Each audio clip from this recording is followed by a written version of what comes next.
এ সলিম, কি রে সলিম?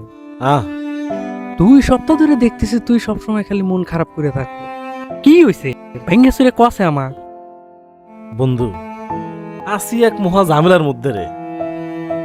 ছাওয়াল খালি কয় বিয়া করা দেও, বিয়া করা দেও, বিয়া করা দেও। ঠিকই তো আছে, ছলের বয়স হইছে, ছল বিয়ে করবে চাইতেছে। বিয়ে করা দিলেই তো সব ঝামেলা শেষ হয়ে যায়। My life be like, এটাও তো আমি বুঝতেছি বন্ধু। ওরও তো আমার বিষয়টা দেখা উচিত না। কসে 10 বছর পরে বিয়ে করাইলেও কিন্তু ওরে বিয়ে করাইতে পারবো, কিন্তু আমারে কি 10 বছর পরে বিয়ে করাইতে পারবো? তখন তো আমি বুড়া হয়ে যাবো, বন্ধু বুড়া খুন হয়ে যাবো। না, তোর যুক্তি তো ঠিক আছে। তুই তো ঠিকই বুঝলি বন্ধু, কিন্তু আমার সওয়াল তো ওই যে ওই যে আসতেছে। আইসাই দেশ নি কি কবরে জানো? আইসাই কবরে যে আব্বা বিয়ে করা দাও, আমাকে একটু বুঝো। আমার আর ভাল লাগে না বন্ধু।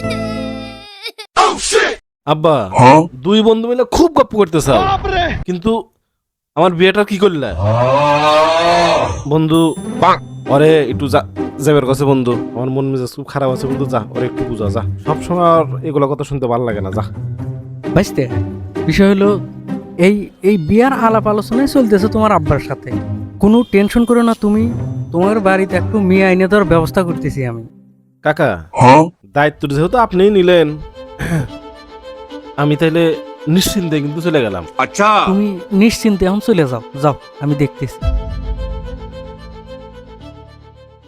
আহ আহ সোলামানের মা, তুমি আমার এ কোন শূন্যতায় ফালা দিয়ে গেল বলো?